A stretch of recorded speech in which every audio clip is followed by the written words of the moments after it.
નમસ્કાર દર્શક મિત્રો, ન્યૂઝ 9 ગુજરાતી સાથે હું છું પાયલ બામભણિયા। તો જોઈએ આજના મહત્વના સમાચાર। રાજપરા ગામનું તળાવ ખાલી થતા પીવાના પાણી અને પશુધનની સમસ્યાનો ભય। તાત્કાલિક રિપેરિંગની માંગ। બોટાદથી 9 કિલોમીટર દૂર આવેલા રાજપરા ગામનું તળાવ જે સ્થાનિક ખેડૂતો, પશુપાલકો અને ગ્રામજનો માટે જીવાદોરી સમાન છે, તેનું ઓગાન ઓવરફ્લો ગેટ તૂટી જતા 70% જેટલું ખાલી થઈ ગયું છે। આ તળાવ ઇંગોરાડાના જનડા, રાજપરા અને હામાપર જેવા 4-5 ગામોને સિંચાઈ, પશુઓ માટે પીવાનું પાણી અને ઘાસચારો પૂરું પાડે છે।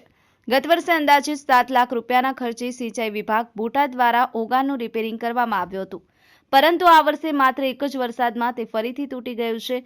તળાવ ખાલી થવાના કારણે ભવિષ્યમાં ગામ લોકોને અને માલઢોરને પીવાના પાણીની ગંભીર સમસ્યાનો સામનો કરવો પડી શકે છે। ગામના સરપંચ અને ગ્રામ આગેવાનોએ તાત્કાલિક ધોરણે તળાવના ઓગાનને રિપેર કરવાની માંગ કરી છે, જેથી ચાલુ વરસાદી સિઝનમાં તળાવ ફરી ભરાઈ શકે।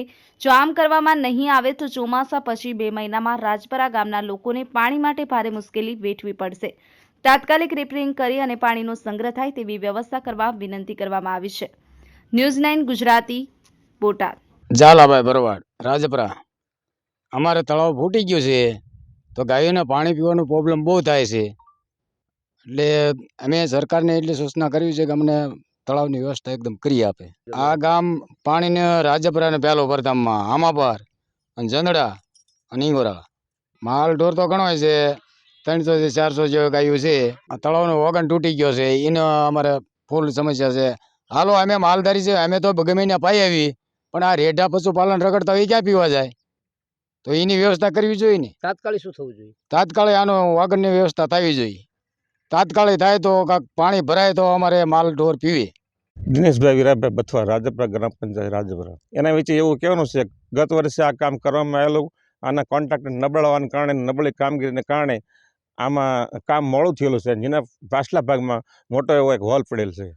રાજપરાને પહેલી તો અગવડ પડે, કારણ કે કૂવાના તળ છે નીચાવ્યા જાય, અને જે પીવાનો નોસોસનો કૂવો છે એમાં પણ પાણી ન આવે, અને આ તળાવ આ રીતે હોય જેના કારણે પાણી કાયમના માટે વરસાદની ચાલુ સિઝન દરમિયાન પણ જતું રહે, જેથી કરીને પારાવાર બહુ નુકસાન થાય। આમાં તાત્કાલિક ધારો કે રિપેરિંગ થવું પડે, અથવા તો જે કાંઈ સૂકા સમયમાં આને મોટે નવા સરથી બનાવવું પડે।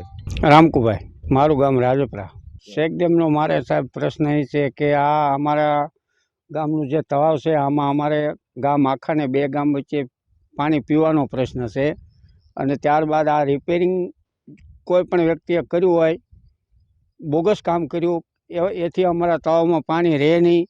ત્યારબાદ હામાપર, રાજપરા, વાડિયું વિસ્તારને અમારે મોટો લાભ હોય, એ લાભ મળે એવું અમારે છે નહીં। અત્યારે અમારું તળાવમાં 30% પાણી વધ્યું છે, 70% પાણી વહી ગયું, અને હાવ બોગસ કામકાજ કરેલ છે। કોઈ પણ વ્યક્તિએ કામ કર્યું હોય તેને અમારે સરકાર પાસે એવી માગણી છે કે ભાઈ તાત્કાલિક મારું તળાવ રિપેરિંગ કરી આપે ફરીને વ્યવસ્થિત, અને જો વરસાદ થાય અને પાણી મળે તો મારા ગામમાં પાણી પીવાનો પ્રશ્ન હલ થાય, નકર મારે 2 મહિના પછી પાછું પીવાનો પ્રશ્ન એવો ને એવો ઊભો રહેશે।